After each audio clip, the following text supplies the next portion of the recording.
ایسا ہے کہ میں نے اپنے بچوں کو عام طور پہ سفر میں ہی ذکر سکھایا ہے. مثلاً ہم عمرے پہ جا رہے تھے تو اس وقت میرے بیٹے کی عمر 3 سال تھی شاید. اب 3 سال کے بچے کو آپ کس طرح سکھائیں؟ تو میں نے یوسف اسلام کی وہ جو پوئم ہے نا، اللہم صلی علی محمد والی جو ہے، تو بائی روڈ کافی سفر ہم کر رہے تھے تو میں نے مسلسل وہ کیسٹ پلے رکھی. اچھا اس میں سن سن کے درود شریف یاد کر لیا اس میں سے. اب کیا ہوا کہ جب ہم مدینہ میں گئے تو مسجد میں انٹر ہونے سے پہلے میں نے بتا دیا کہ دیکھو یہ پروفٹ کی ماسک ہے اور اس میں آپ کی قبر بھی ہے اور ایسے اور ویسے سب کہانی سنا دی. اور پھر اس میں پتہ کیا پڑھتے ہیں؟ وہ پڑھتے ہیں وہ جو گاڑی میں سنا تھا نا. اچھا یقین کریں کہ جو دروازے سے وہ میری انگلی پکڑ کے انٹر ہوا، جب تک ہم وہاں نہیں پہنچے وہ درود شریف پڑھتا گیا کیونکہ وہ سن کے اس کے کانوں کو اتنا لگ چکا تھا کہ اس کو پڑھانے میں بار بار کہنے کی ضرورت ہی پیش نہیں آئی.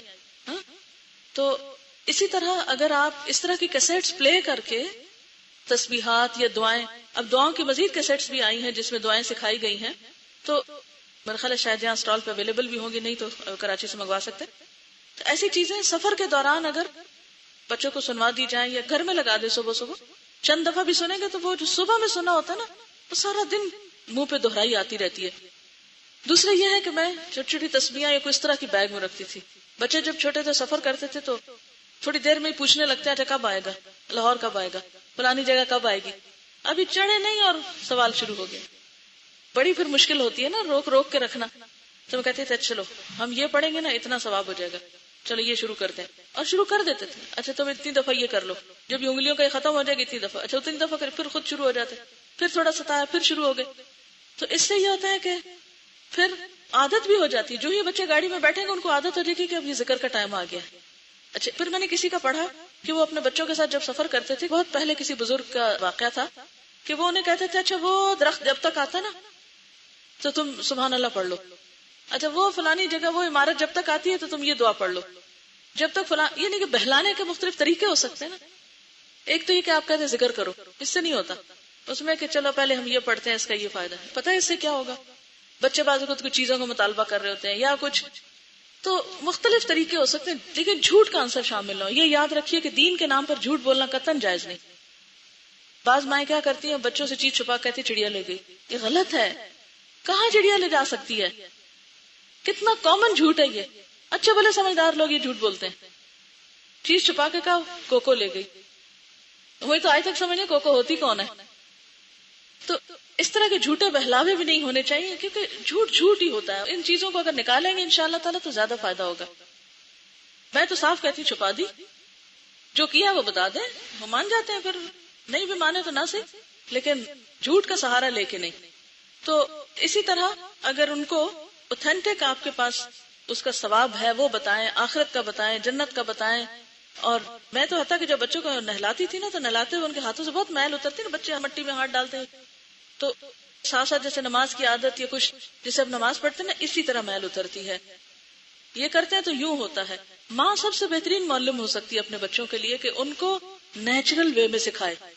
یعنی بچوں کو سکھانے کے لیے ضروری نہیں کہ کتاب ہی لے کے بیٹھے اور ان کو تقریر کریں، نہیں، چلتے پھرتے اچھا آپ یہ کیا کریں گے، یہ کیسے کریں گے، وہ کیسے کریں گے، بہلاتے کھلاتے پلاتے ادھر ادھر. اچھا ایک یاد رکھے بات، عام طور پر بچے ماں کے سامنے شو نہیں کرتے کہ وہ کچھ سیکھ رہے ہیں یا آپ کی بات مان رہے ہیں. معلوم نہیں انہیں انا کا مسئلہ ہوتا ہے یہ کیا ہوتا ہے، لیکن وہ تھوڑا سا ریزسٹ ضرور کرتے ہیں کہ ہم نہیں آپ کی بات سن رہے، یا اس طرح پوز کرتے ہیں کہ جیسے انہوں نے توجہ نہیں دی آپ کی بات پر.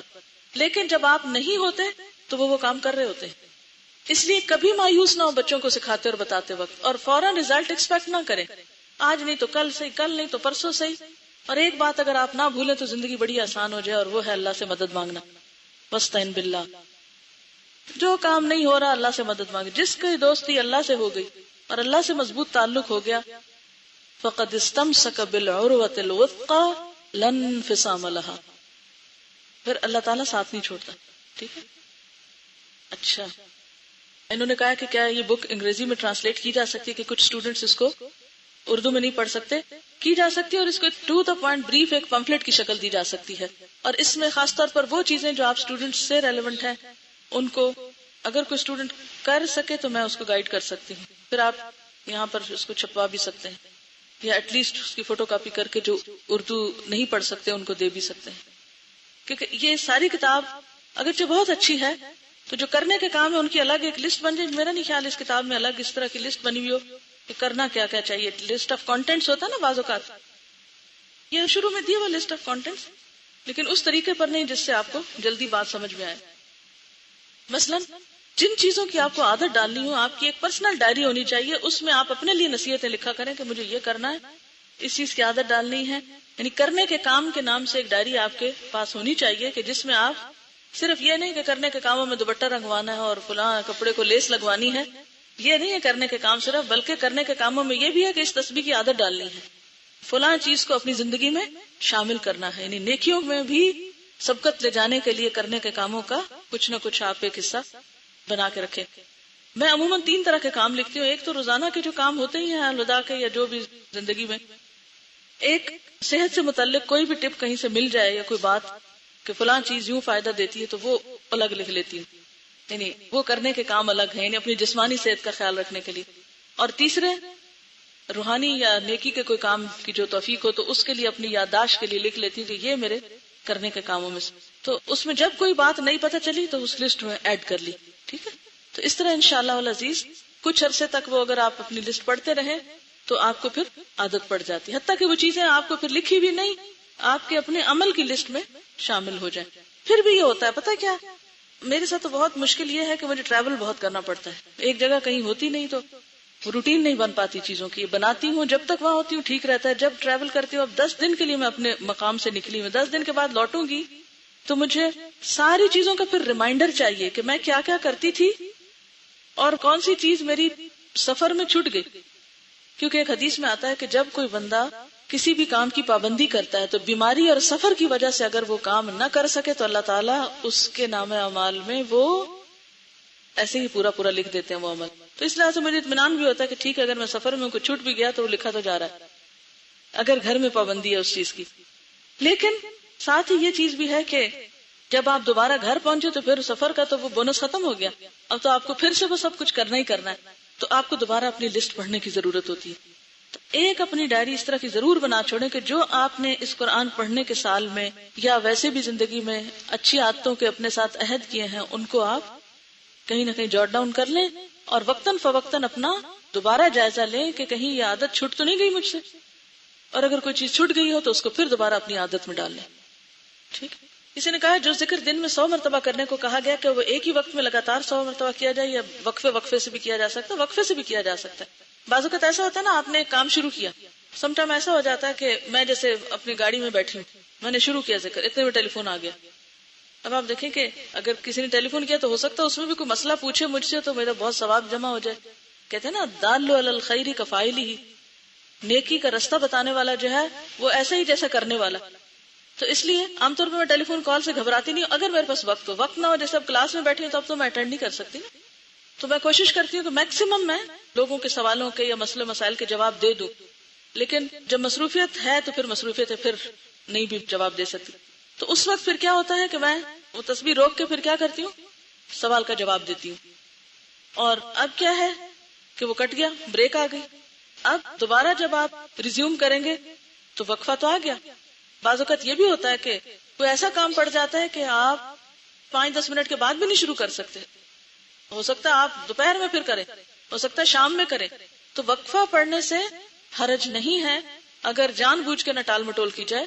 اور اگر جیسے لا الہ الا اللہ وحدہ لا شریک لہ ذرا لمبی ہے اور آپ کے پاس اتنا ٹائم کوئی نہیں ایک اسٹریچ میں نکل رہا, تو آپ یہ بھی کر سکتے ہیں کہ ہر نماز کے بعد یا مختلف اوقات میں دن میں 2 دفعہ پہ بانٹ لیں, 4 دفعہ پہ 25-25 کر کے بانٹ لیں, جیسے بھی سہولت ہو.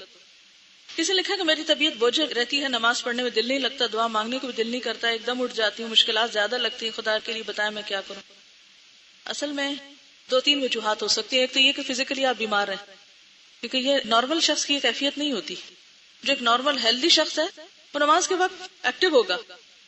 ضرور یا تو آپ بیمار ہیں یا پھر یہ ہے کہ آپ کے اوپر بیک آف مائنڈ کو ایسی پریشانی ہے کہ جو آپ کو بوجھل کیے ہوئے. تو ایسے میں 2-3 چیزیں. ایک تو یہ کہ آپ قبولیت کے اوقات میں دعا مانگیں اپنے لیے. جیسے آپ کو پتا ہے جب آذان ہوتی ہے تو اس کے بعد آسمان کے دروازے کھلتے ہیں, وہ دعاؤں کی قبولیت کا وقت ہوتا ہے. یعنی وہ دعائیں یوں سیدھی جاتی ہیں. عام طور پر لوگ اذان سن کے بھی باتیں کیے چلے جاتے ہیں, پرواہ نہیں کرتے اذان ہو رہی ہے, حالانکہ وہ اتنا غنیمت کا وقت ہے.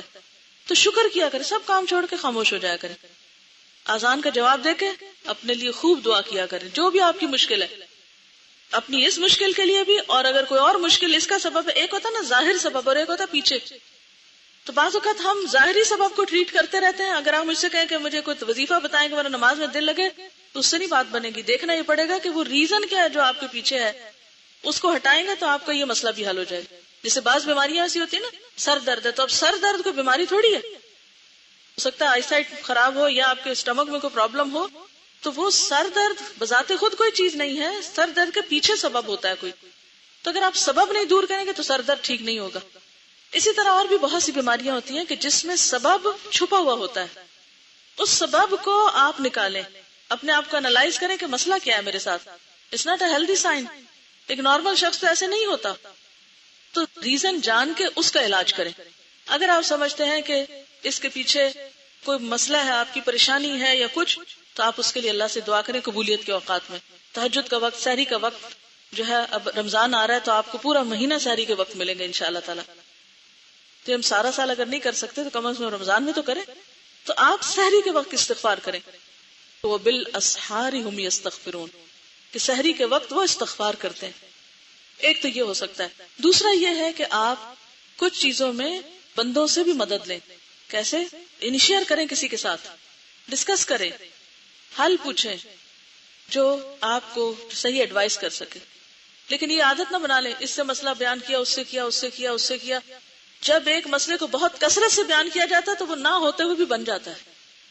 یعنی بعض مسئلے نہیں ہوتے، لیکن ہم ان کا ذکر کر کر کے اس کو ایک ہوا بنا کے اپنے اوپر سوار کر لیتے ہیں. اس عادت سے بھی پرہیز کیجیے. تو انشاءاللہ تعالی جب آپ کسی انسان سے تھوڑا سپورٹ لیں گی کہ آپ کو وہ تھوڑا اس نماز کے وقت میں ساتھ ملا لے، اور انشاءاللہ کل جو ہم اگلی حدیث پڑھیں گے تو اس میں بھی آپ کو ایک سپورٹ ملے گی کہ نیک لوگوں کی مجلس میں بیٹھنا. اچھی مجلس سے بھی انسان کے اندر ایک ایمان پیدا ہوتا ہے اور اس سے پھر انسان کا عمل اچھا ہوتا ہے.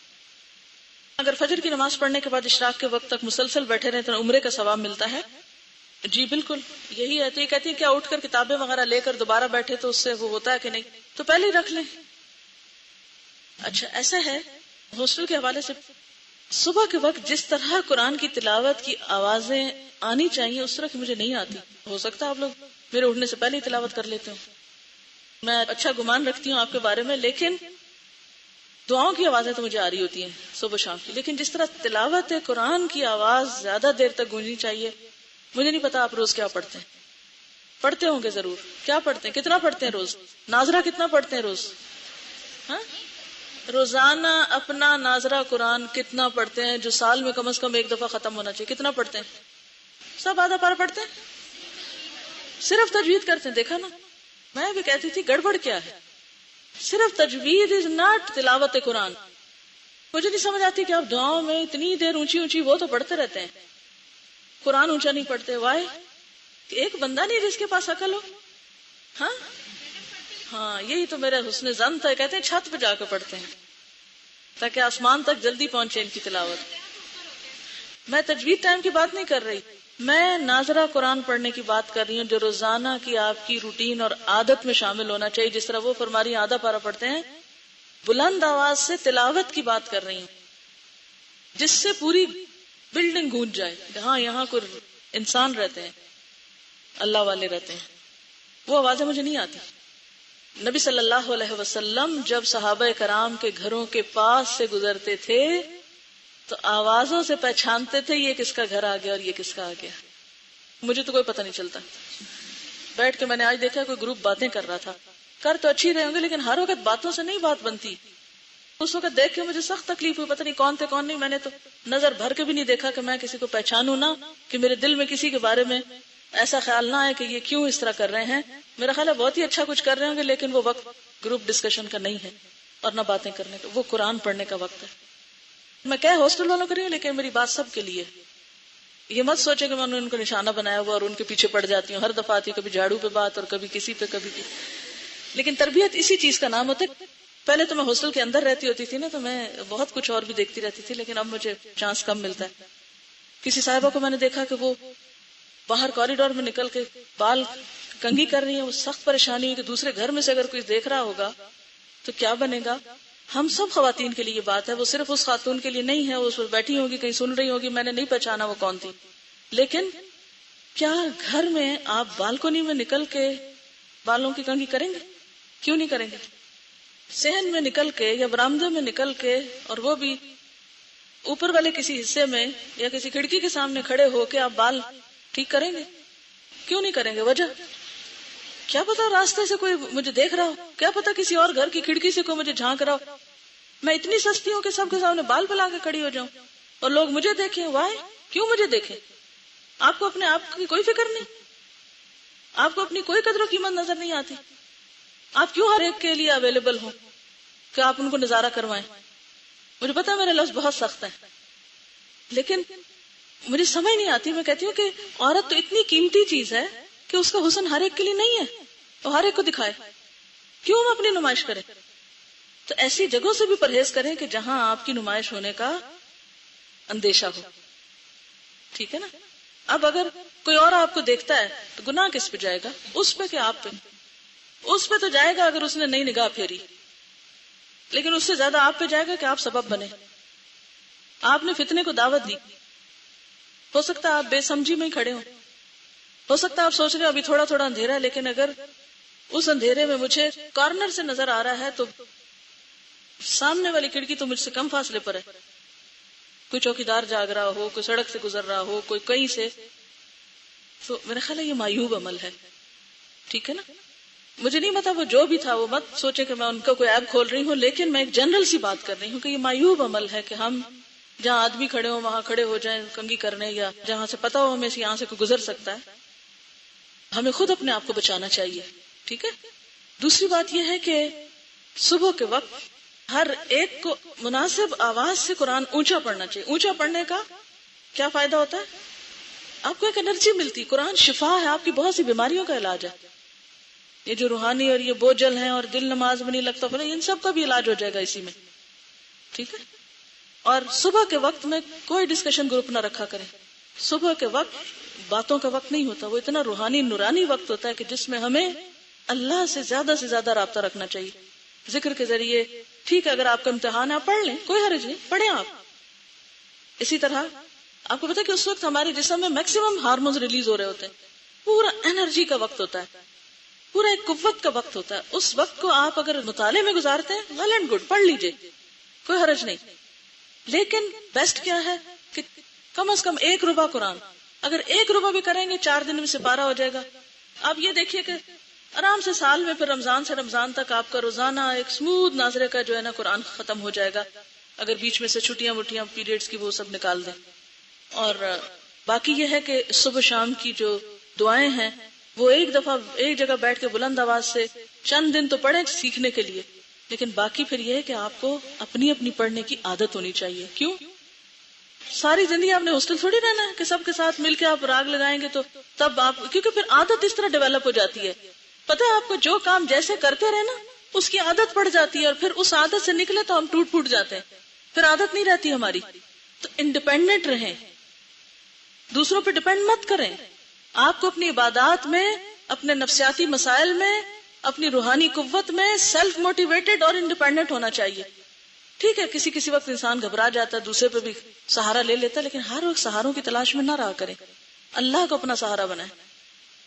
جس نے اللہ کا سہارا تھام لیا اس نے مضبوط کڑا تھام لیا جس کو کبھی نہیں ٹوٹنا. بندے سب کمزور ہیں.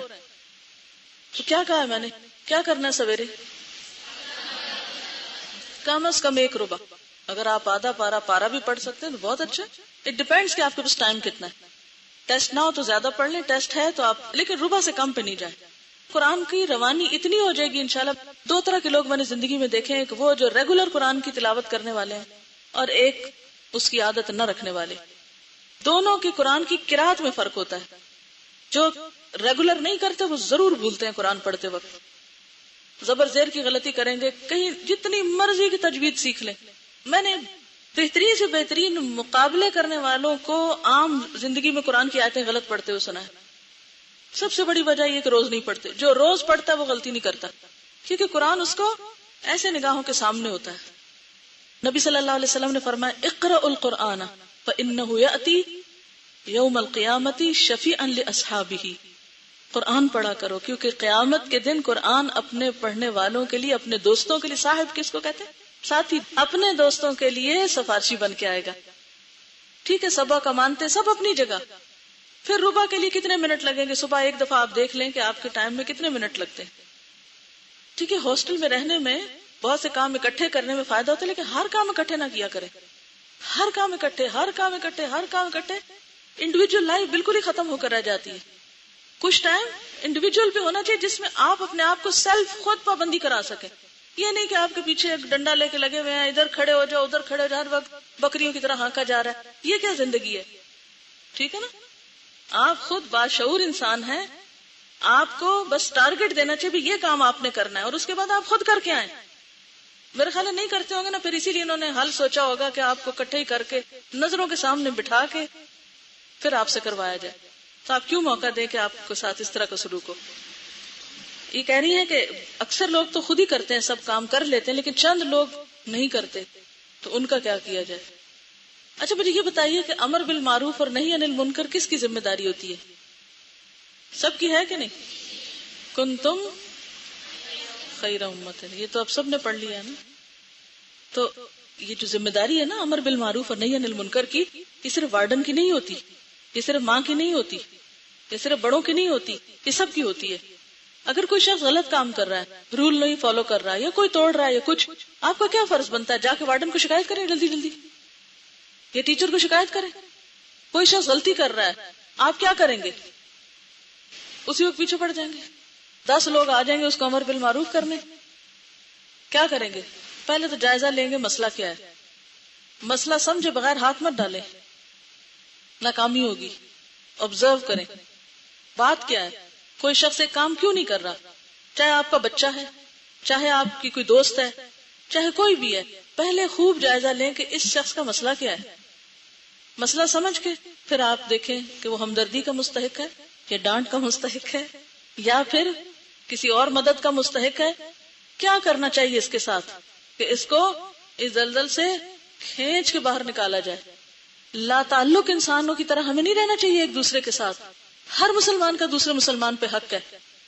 اگر آپ اس کلچر میں جیئیں گے، یہاں جیئیں یا کہیں اور، تو آپ ایک کامیاب انسان کے طور پر جیئیں گے. آپ کو پتا ہے کہ جو لوگ والمؤمنون والمؤمنات بعضهم اولیاء بعض یأمرون بالمعروف وینہون عن المنکر ویقیمون الصلاۃ ویؤتون الزکاۃ اولئک سیرحمهم اللہ اولئک هم المفلحون. ایسے لوگوں پہ اللہ کی رحمت آتی ہے جو اس کلچر میں جیتے ہیں.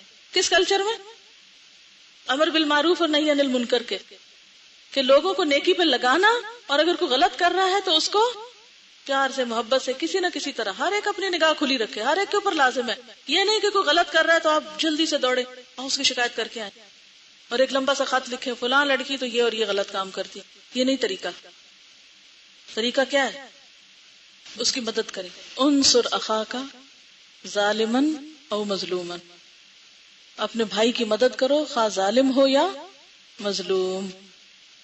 مری کا سفر کیسا گزرا؟ کیونکہ ہمیں مری جانے کا بہت شوق ہے. الحمدللہ بہت اچھا تھا، سوائے اس کے کہ جاتے ہوئے مسلسل طبیعت خراب رہی اور پھر بالکل بہت ہی ایک طرح سے ویکنس ہو گئی. لیکن الحمدللہ جاتے ہی کوئی درس نہیں تھا کہ میں مشکل میں پڑتی. رات کو کچھ آرام وغیرہ ہو گیا. لیکن صبح پھر جب میں نکلی، درس جہاں تھا کوئی 15 منٹ کا راستہ تھا، وہاں جانے تک پھر خوب چکر ایک دفعہ آ گئے.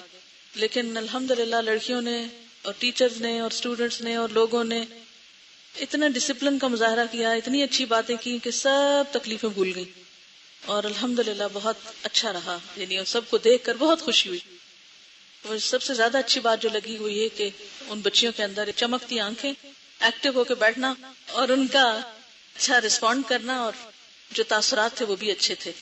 اور آپ کو پتا ہے کہ ان کا پچھلا ختم قرآن تھا، اس میں بھی میرا جانا ہوا تھا. میں 2 سال پہلے تھا شاید. تو اس وقت ان کی ریکارڈنگ جو تھی وہ میں لے گئی تھی کراچی، پھر جا کے کیسٹ ریلیز کرائی تھی قرآن کی کرنیں مری کے کوثاروں پر. تو کل میں سوچ رہی تھی کہ اب یہ دوسری کیسٹ کا نام رکھنا چاہیے قرآن کی کرنیں مری کے سبززاروں پر یا وادیوں میں، کیونکہ اب وہ پہلے تو مخصوص جگہوں پر تھا، اب وہ نیچے بھی کھائیوں اور گہرائیوں میں بھی پہنچ گیا میسج، اور بھی ادھر ادھر. تو جو لڑکیاں کام کر رہی تھی تو میرا جی چاہ رہا تھا اس کا نمبر 2 بھی نکالا جائے. اور ایک بچی جو پچھلے سال بول رہی تھی اپنے تاثرات، وہ اس سال فوت ہو چکی تھی. تو اس کی کیسٹ پلے کی تھی ہم نے. وہ جو کچھ کہہ رہی تھی اور میں اس وقت سوچ رہی تھی کہ اسی ہال میں اسی سٹیج پر اسی جگہ یہاں کھڑی تھی وہ بچی اور آج وہ ہم میں موجود نہیں اور اس کی کیسٹ پلے ہو رہی ہے. اور جس طرح سے وہ قرآن کے بارے میں اپنے جذبات کا اظہار کر رہی تھی, میں سوچ رہی تھی کہ اگر یہ قرآن کے بغیر مر جاتی تو کیا ہوتا. تو یاسمین وغیرہ یہ بتا رہے تھے جو لوگ وین پہ آئے کہ وہ اس کی قبر کے پاس سے بھی گزر کے آئے, کیونکہ مین بوربن کی جو برانچ تعمیر ہے الحمدللہ الہدا کی, اس کے قریب ہی اس کا گھر تھا.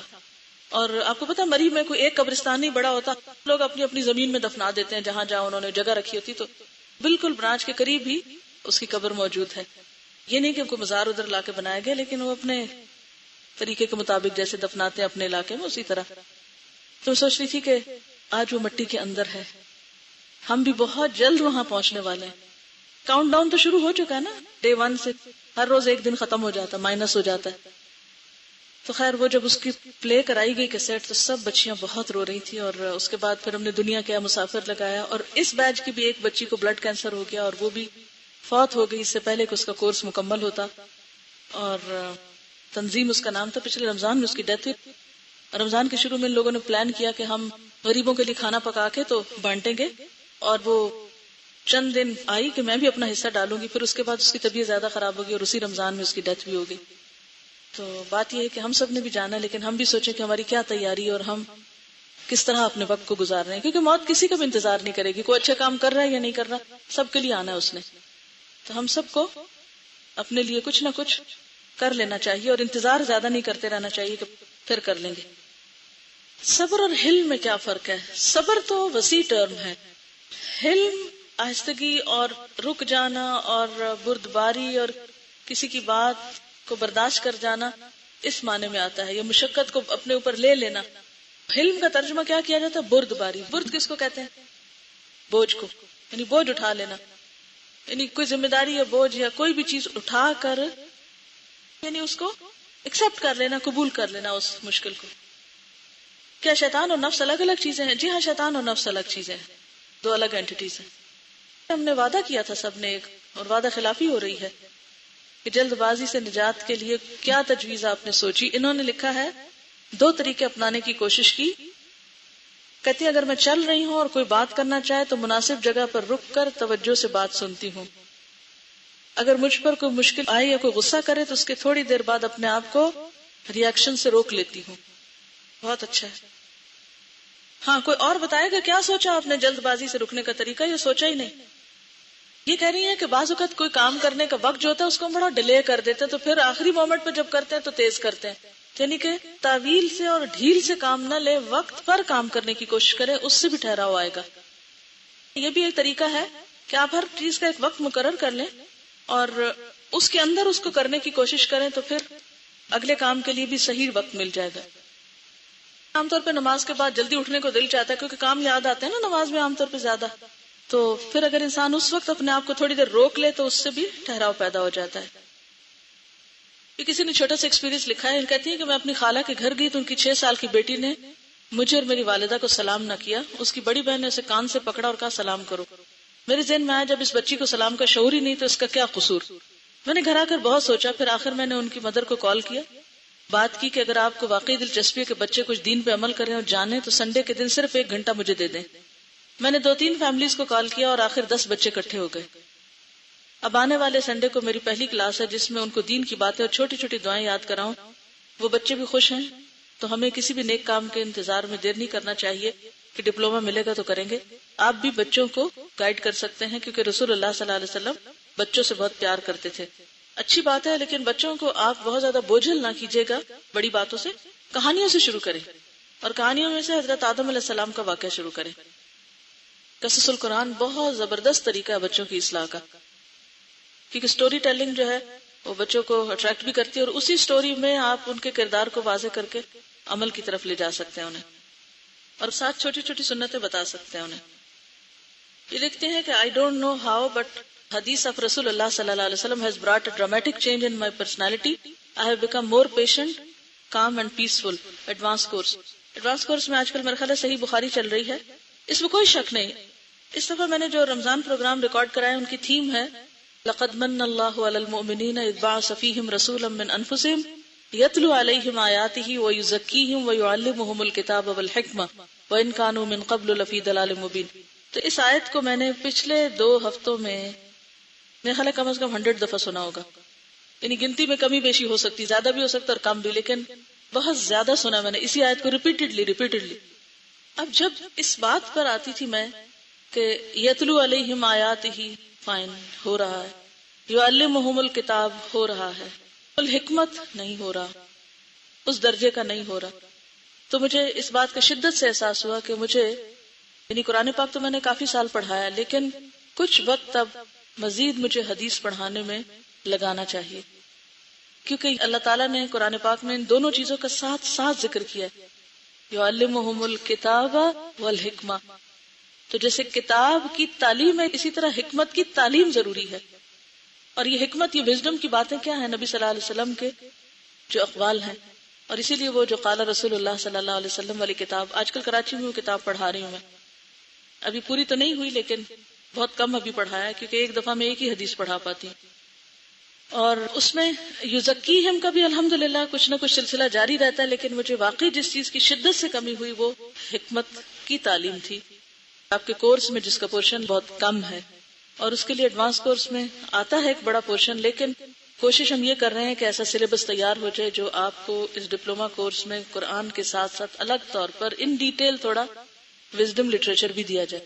تھرو آؤٹ ہسٹری مختلف طریقوں پر مختلف جو اسکالرز اور فلاسفرز اور بڑے بڑے لوگ ہیں ان کی حکمت کی باتوں پر مشتمل ہوتا ہے، لیکن ان سب کو اگر دیکھا جائے تو اس کے اوپر ڈومینیٹ کرتا ہے رسول اللہ صلی اللہ علیہ وسلم کا وزڈم، ایک بات میں، ایک چیز میں. لیکن ضرورت اس بات کی ہے کہ استاد موجود ہو جو آپ کو اس کے پہلوؤں کو کھول کے بتائے، ورنہ حدیث انسان پڑھ لیتا ہے، خود بھی پڑھ لیتا ہے، لیکن اتنی ڈیپتھ میں نہیں جا سکتا. میں آپ کو یہ آیت سناتی ہے ذرا 2-4 دفعہ تو آپ خود فیل کرتے کہ اس آیت کا معنی کیا ہے اور کتنی خوبصورت ہے یہ آیت. تو آپ کی یہ بات بالکل درست ہے کہ حدیث سے جو حکمت اور جو پیشنس اور جو پرسنالٹی گرومنگ ہوتی ہے وہ بہت ہی خاص چیز ہے. اور اس لیے میں یہی ایڈوائز کروں گی تعلیم الاسلام کے جو کورس ختم ہو تو اس کے بعد آپ لوگوں میں سے جو بھی مزید ممکن ہو اس کو پڑھیں. اور اس میں اگر بخاری دوبارہ بھی کچھ پڑھنی پڑ جائے تو کوئی حرج نہیں ہے جو ہاسٹل کے لوگ جیسے پڑھ رہے ہیں، کیونکہ پہلی دفعہ پڑھ کے تو بہت سی باتیں ویسے ہی اوپر سے گزر جاتی ہیں. اس میں آپ کو معلوم ہے کہ ایک مستشرق نے مسند احمد شاید 14 دفعہ پڑھی تھی، اور مسند احمد آپ نے شاید دیکھی بھی نہ ہو. نبی صلی اللہ علیہ وسلم کا خود طریقہ کیا تھا؟ ایک حدیث کو، ایک بات کو ایک دفعہ نہیں کئی بار بتاتے تھے تاکہ وہ بات یاد ہو جائے، راسخ ہو جائے دل میں. جتنا ہو سکے ثواب کی نیت سے اس ویڈیو کو آگے پھیلائیں، اور مزید ویڈیوز دیکھنے کے لیے الہدیٰ اکیڈمی کو سبسکرائب کر لیں.